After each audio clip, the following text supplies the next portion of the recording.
Welcome, Thomas. Today, we're going to delve into a fascinating concept we've titled The Swerve, Unleashing AI's Creative Chaos. It's a deep dive into how ancient philosophy, specifically the idea of clinamen, can help us envision AI that truly generates novel order from what appears to be dynamic, irreducible chaos. Understanding this is crucial because it challenges our current paradigms of AI development and opens up new avenues for genuine creativity and innovation, moving beyond mere pattern recognition. Thank you, Maggie. I'm really looking forward to this. The idea of AI moving beyond predictable outputs to something genuinely novel is something I've been trying to wrap my head around, especially with all the discussions about AI's creative potential lately. To begin, let's differentiate current AI diffusion models from Michel Serres' concept of dissemination precipitating. AI diffusion models operate within predefined parameters, essentially replicating images with consistent inputs. Serres, however, describes chaos as a dynamic, self-organizing force that spontaneously leads to new formations. So AI diffusion models are constrained by their initial programming, while Serres' chaos is inherently unconstrained and generative. Is that the core distinction? Precisely. Current AI models generate what we might call pseudo-chaos. They refine unpredictability through algorithms, but it remains a controlled process. Serres' model views chaos as fundamentally creative and unconstrained, leading to genuinely novel outcomes, not just refined variations. I understand.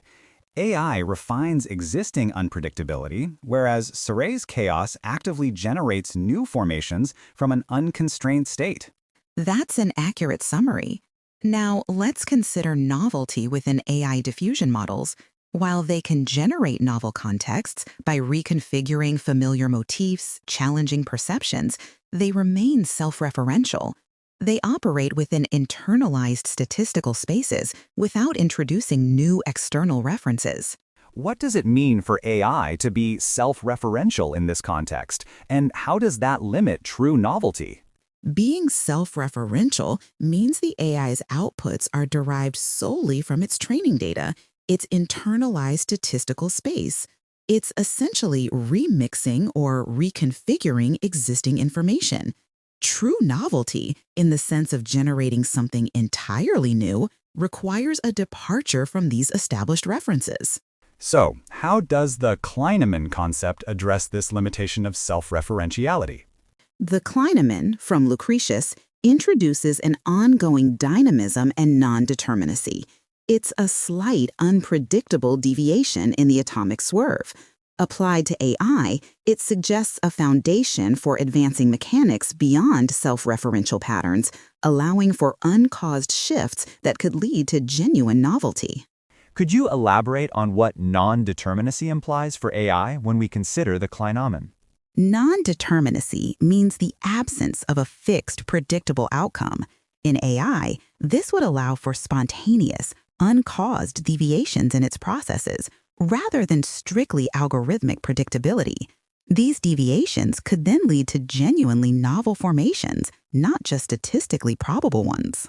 So the clinamen introduces true unpredictability, enabling AI to move beyond merely reconfiguring existing data to creating something genuinely new. Precisely. This leads us to envision future AI systems. We could see AI evolve to operate as active material, moving from atomic chaos to vortical coherence, as Serres described. This would involve AI co-creating new systems of meaning, moving beyond its current self-referential patterns. What do active material and vortical coherence signify for AI in practical terms?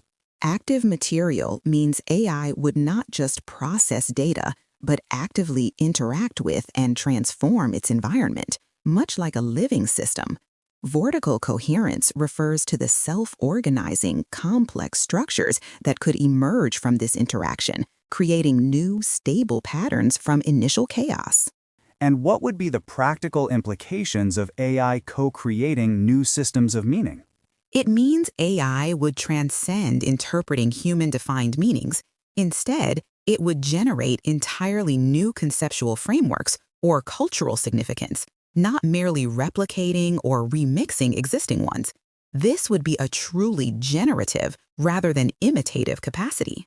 This sounds like a significant leap. What ethical challenges would such advanced AI present?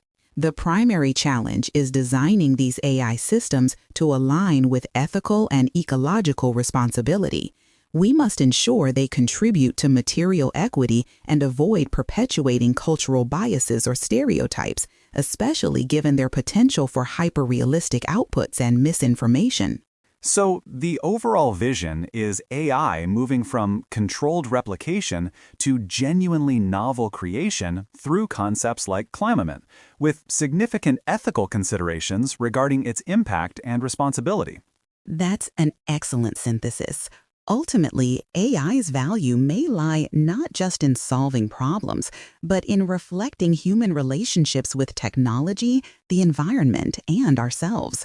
Engaging with such AI could help us confront destructive habits and transform how we relate to the world, potentially aiding in self-preservation. So, to wrap up our discussion today, Thomas, we've really delved into how the ancient concept of Klineman can help us envision AI that moves beyond mere pattern recognition.